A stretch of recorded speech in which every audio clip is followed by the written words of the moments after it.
Guys, we have an Emmy Award winner coming on for us tonight. Um, but he'll be in the building at the Benz with Mo Adu, familiar name, on Saturday called the Metro MLS Season Pass. Former Sounders play-by-play man on TV and radio, 7 years, 8 years with Fox Sports calling Bundesliga, Champions League, and the list goes on. Keith Costigan joins us. Keith, Hey, how's it going? what's up, guys? How you Welcome. guys doing? I should have got the Emmy out and had it with me. I didn't Yeah. realize. This is show and tell. Is Yeah. it in the kitchen? No, you know what? I have two, and they're both still in their boxes, and they're in the bottom of press. I haven't even got them out. I don't know why. Maybe in my house it's about being humble or something like that. But yeah, I open them. I open the box up every now and again when family visit. But beyond that, they don't get much playtime. I will say, I will say you have two more Emmys than the three of us combined. I'll say that much. So, Speak But, for yourself, Sydney. yeah. No, but Keith, thanks a lot for coming on. I know it's a busy time for you as you get ready to head to Atlanta. I mean, you've been here several times already, but thanks again for coming on with us. I mean, when I kind of look back, like I said, you've been on a few Atlanta matches with Mo here at Mercedes-Benz in Atlanta. So based on what you've seen from Atlanta United thus far, what are kind of your impressions of the team, Giacomakis, and how Pineda is looking at? Person you're familiar with Pineda from your time in Seattle, as well as Garth Lagerwey, of course, the president. Just your thoughts on Atlanta United early on.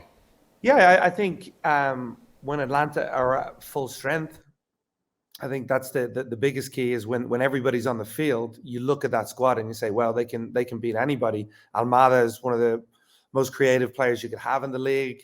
Giacomakis has already shown us that he can lead the line and be not just a goal scorer, but his work rate as well. We spoke with Gonzo, and Gonzo was like, that was one of the first things. He's like, just every aspect of the game that he does, like he's invested in it. He was talking about him saying, hey, should I go back for corners? Should I help here? So he's invested in being successful.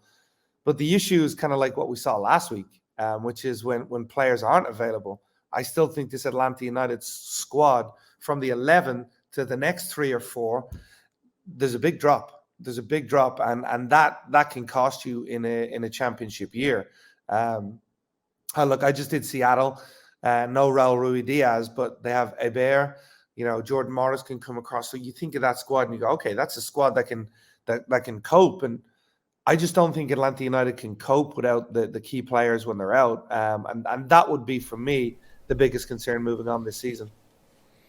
Yeah, and I want to kind of again talk about your time with the Sounders. Of course, Pineda, Gunzo from your time up there. Assistant for Brian Smetzer for several years before making the move over. Your interactions with him up there in the Pacific Northwest, did you kind of get the sense that someday he would be a coach in MLS at some point in time?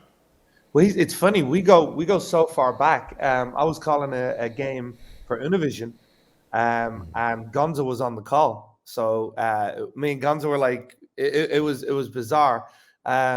I've gone through the UEFA coaching licenses, so I got my UEFA A, and when I was in Seattle, Gonzo was going through that process as well. So we would have some conversations, and first of all, you can just tell he's a student of the game. He's not. I've never sat with Gonzo and think that he is trying to tell you everything or be the smartest guy in the room. He's a sponge. Like he's wanting. Hey, what did you think? What did you see here? And you can tell that he has clear ideas with that as well. I mean, Gonzo, I think Brian Smetzer will tell you was a key part of the success for the Sounders over the last few years when he was an assistant. Has an opinion, has a mindset, and I think you kind of saw glimpses of that last year, even with the discipline. Here's how I want to play. Joseph Martinez doesn't really fit in. That's difficult, but we have to move on.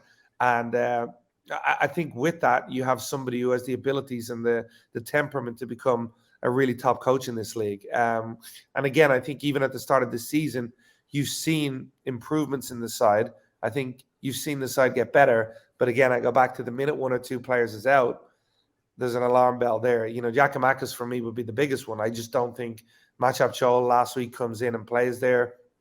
it's a big drop off. But I think sometimes you can get that mixed up when a team doesn't do well because of the lack of players versus how a coach does. I think Gonzo would share the blame like anybody when there's a result, but I do think with the proper squad, you have a coach that can help you guys compete for an MLS Cup again. So to piggyback on that, because that's been a point of contention going back to last year, and last year it was easy, right? Because of the injuries. The injuries last year for Atlanta were historic. Actually, it was kind of ridiculous. You look at this year; they got off to a very strong start, and people are starting to go back to this is all on the coach. This is all the coach's fault.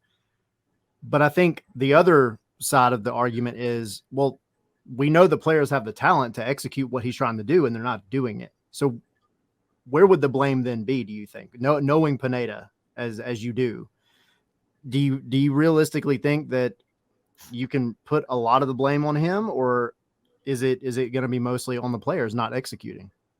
I think sometimes you have an idea and you have your starting 11 and they can implement the ideas, and some of the other players maybe less so. I would look.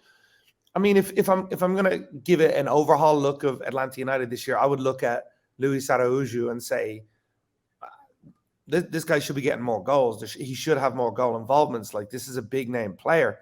I look at Derek Etienne, who comes across as a key signing, and I haven't been blown away with Derek when I watched him play, like in terms of his play in the final third. So, I mean, look, every coach's job is to get the best out of the players. So I'm sure Gonzo will say, hey, yeah, that's part of my job. But I looked at those two in particular, and you guys were mentioning before I came on air, like about Yakamaka scoring or Almada scoring bangers, and then beyond that, where the goals coming. Well, there's two sources that should be adding goals. And when I watched the game, I don't think Derek Etienne is not being put in a position to be successful. I just don't think he's playing well. Luis Araújo, I think he's had multiple opportunities in the final third, and he doesn't pull the trigger, or he takes too long when he needs to be a little bit quicker. So I don't like portioning the blame out, but I would say if you're looking at it and you're evaluating the squad, you'd say those players need to step up, whether that be, Gonzo finding a way to help that happen. Sure. But I would say the players themselves will put a lot of ownership on themselves to be better in those areas. Yeah, and that's the argument. That's kind of the catch-22 that we're in, right? I think it's fair, especially talking about Araújo, because he's a topic on this show every week, right? Araújo is getting paid. He's one of the highest paid players in the league, and then you look at the numbers, and it's just not there. Going the other side of the field, and I kind of wanted to touch on a little bit of your expertise in the past, but you called the Bundesliga for a long time, and Miles Robinson is a player that we had Taylor Twellman on last week, and he was talking about some of the scouts that he had heard from Bundesliga talking about how Miles Robinson was kind of on their radar. Would Miles be, just in kind of your opinion, a player that would fit well in Bundesliga? Do you think that'd be the best European fit for him? Yeah. I'm a big fan of Miles. I think the fact that he comes back in this year, you automatically see how good you are defensively. The Columbus game, he's not there. The rest he is. Yeah. There's the body of evidence you need. I think there's going to be a lot of interest in Miles. I think Bundesliga clubs will be interested. I think some Premier League clubs will be interested as well. He's got a really good profile, covers ground well, reads the game well, and is just a good 1v1 defender. The fact that he's going to be, potentially available in the manner that he is makes it even more enticing for clubs. But look, you look at Austin Trusty, who went across, I think in MLS, had done okay, but he goes across to Europe. He's been named the Player of the Year at Birmingham in the Championship. I would have Miles as a much better defender than Austin. So, I think Miles could go across and be a key figure for a Bundesliga team, for a Premier League team as well. I'm with Atlanta United guys. I know you guys want him to stay, but I think it is going to be exciting to see where he lands. And I think whatever happens, he's going to be successful where he goes. Yeah. And I mean, that's the hard part, right? I think it's the manner in which he's probably going to go, because how much he's worth, right? Yeah. And then it's just kind of like, it's so painful to just see him just go on a free, which is probably what's going to happen. You don't blame him at all. Like, if you're in Miles' shoes, that's what you do. But he's at the age where I think where, to your point, like he's prime and ready to go. Like the Achilles was the biggest variable, and he came back from that, I think, stronger than he was before. So, yeah, it's a painful topic a little bit for the Atlanta United fans, but for sure.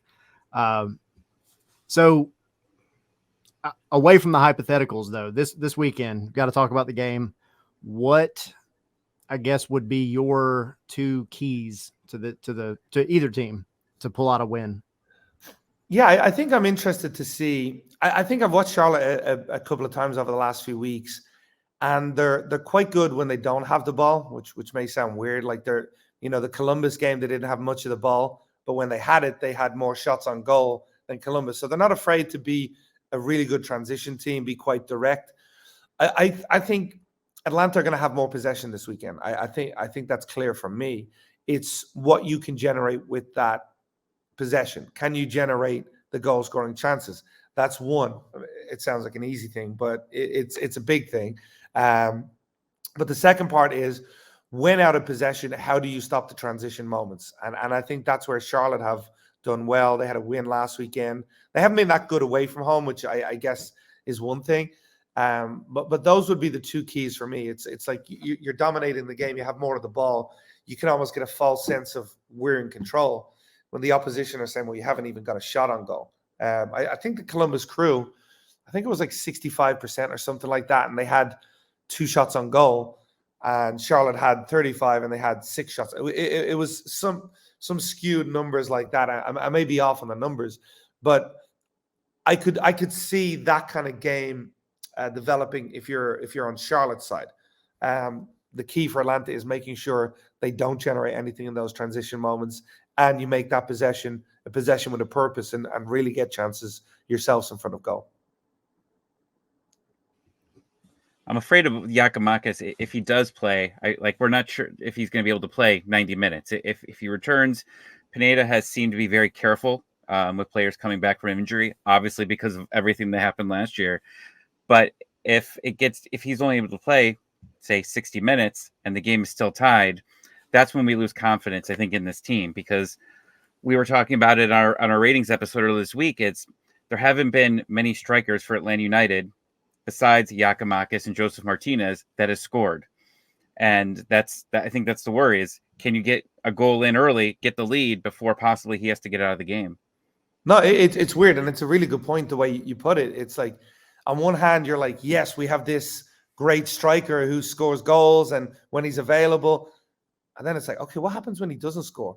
And again, I'll go back to what we said at the very start. I'm looking at, if I'm Gonzalo Pineda, if I'm an Atlanta United fan, I'm saying, Derek Etienne, you have to start delivering.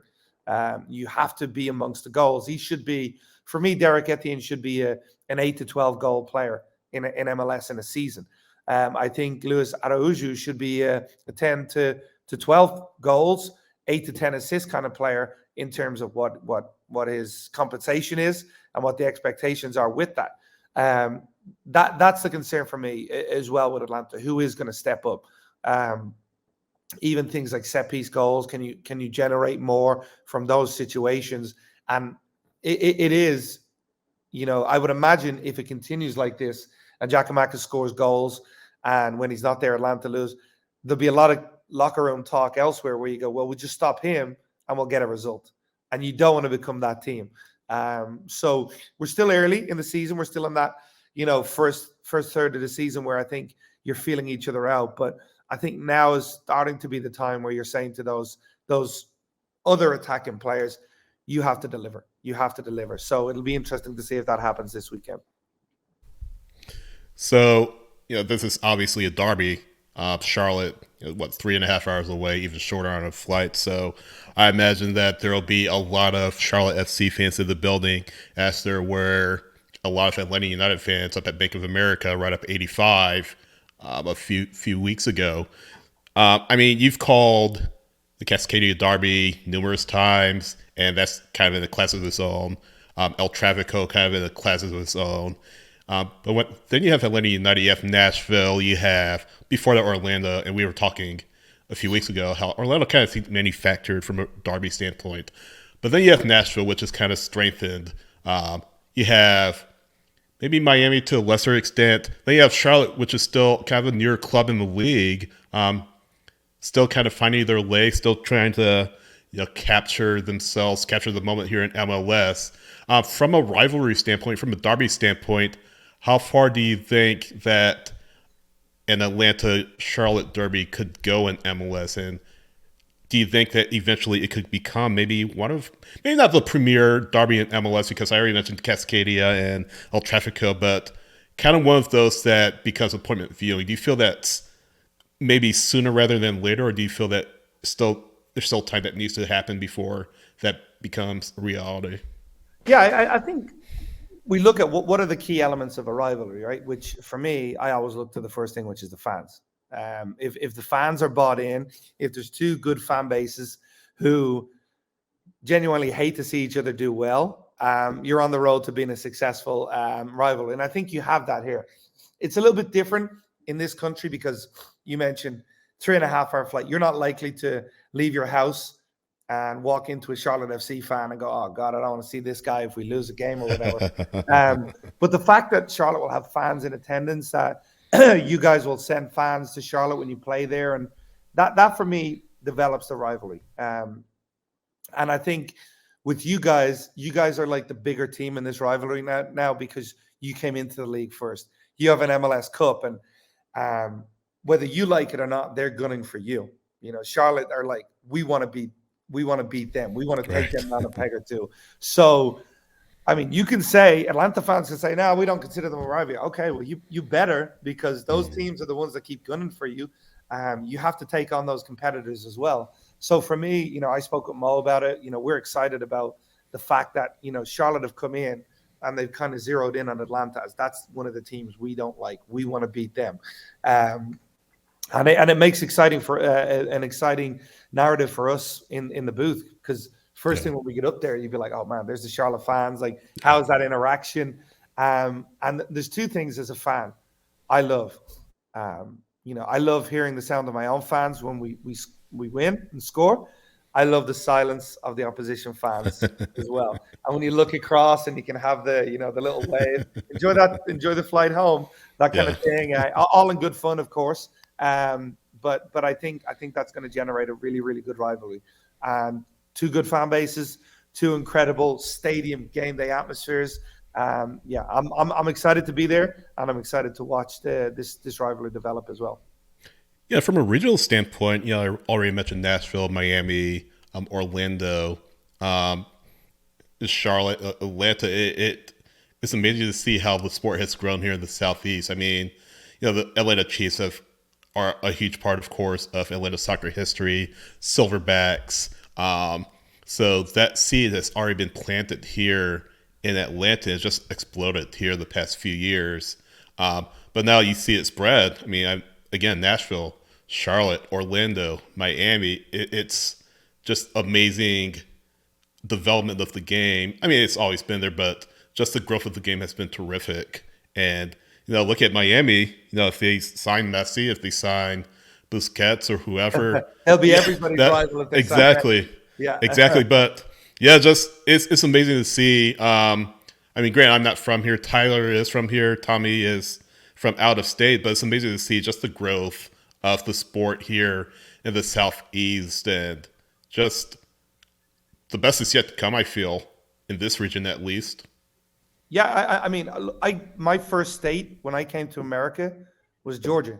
So I arrived in Georgia, and I always tell this joke. There's like, I couldn't believe how big baseball was in Georgia. Like the news would be like, World War III is about to begin, but let's first hear from Chipper Jones, who went 2 for 3 today. Yep. And I'm like, these guys absolutely love their sports. Like, they love, I think I was there when the Falcons made a run. I don't know whether they lost in the conference final or they made the Super Bowl, the Dirty Birds and all that. Like, it was, I love being in Georgia. And I always wondered, like, I remember the Silverbacks, and I was like, man, I wonder what an MLS team would be like. And I'll be honest, when it started, I was like, I hope it goes well. But the way Atlanta captured everything in the city, they didn't cater. They catered to everybody, because Atlanta is just an incredible city. Like, it's just the mix of people. It's a young, like for me, it's just a great. It just has an incredible vibe to be in. So, when I go there now and I hear, Atlanta United playing this week, and I think back to when I first got there and I hear Chipper and Andrew Jones and Greg, like it's cool. It's cool. Atlanta are on the map. I would say Southeast soccer is on the map in large part to the way Atlanta came in and kind of just took control. They said, we're going to make a mark from day one. They have. They're still making a mark. And, what you guys do, shows like this matter because they play a massive part in the push and the culture of our sport. So it's incredible to see, and long may it continue. Thank you. Yeah, absolutely. It's always good to hear, right? So I got a kind of off the cuff question. Has Mo given you any really good places to go eat since you're partnering with him and you're going to be here? So a couple of things with Mo and myself, right? Mo, I love independent coffee places. Mo likes very traditional coffee. I mean, I don't want to give any coffee place a plug, but so Mo. I mean, you were up in Seattle for a little bit. You were up in Seattle for a little bit, so yeah. I think about a big coffee chain up there. I live in LA. I drive 30 minutes to get my coffee because there's this guy that owns this place. I like giving him business. And by the way, it's really good coffee. So we argue about this all the time. And then the other thing we argue about is, where do you want to eat? We'll send each other recommendations. And he'd be like, make a choice. I'm like, whatever you want. And he'd be like, this guy. Like, so we go back and forth over that. I found out you guys have a Nobu, right? I believe so. I want to say yes, but I don't want to steer you wrong. Yeah, so I've only ever been to the one in LA once. I don't live that far from it. Sure. I'm like, I kind of want to see what Nobu in Atlanta would be like. Like, I do want to see that. But we definitely have arguments. I would say Mo ends up having to take the lead in terms of booking a place. I'll tell you this, in Houston, he said, I got a place. We get to it, and it was basically a nightclub with a table for us to eat. Like, this music was like, and I'm going, maybe that explains about Mo. Like, he's still got that in him. But the food was good, but I couldn't hear a thing that anybody said. But yeah, we get along well. I enjoy being in the booth with him because, joking aside, he's one of the best in terms of being a student of the game. But we'll definitely fight about where we're going to eat after the game. That's for sure. I'm sure you've been to the Varsity, right? I mean, you've lived in Georgia for a little bit. I'm sure you've been to the Varsity in downtown Atlanta. Not yet? Okay. Well, you got to get Mo to take you there, or you got to take Mo there at some point. Enjoy it together. I'm sure he's at it, but okay, I'm done. That's in this weekend for sure. Don't go before you call the game, or you will not make it to the game. I'm just letting you know. 100%. Don't do it. Do it after. Okay, done. It's worth it. Yeah, but you need some time after. Okay, so the Varsity Saturday night, I'm there. There you go. There you go. Hey, Keith, we really appreciate your time.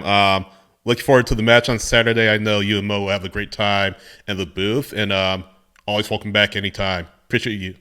I appreciate you guys. Thank you. Enjoy the game this weekend.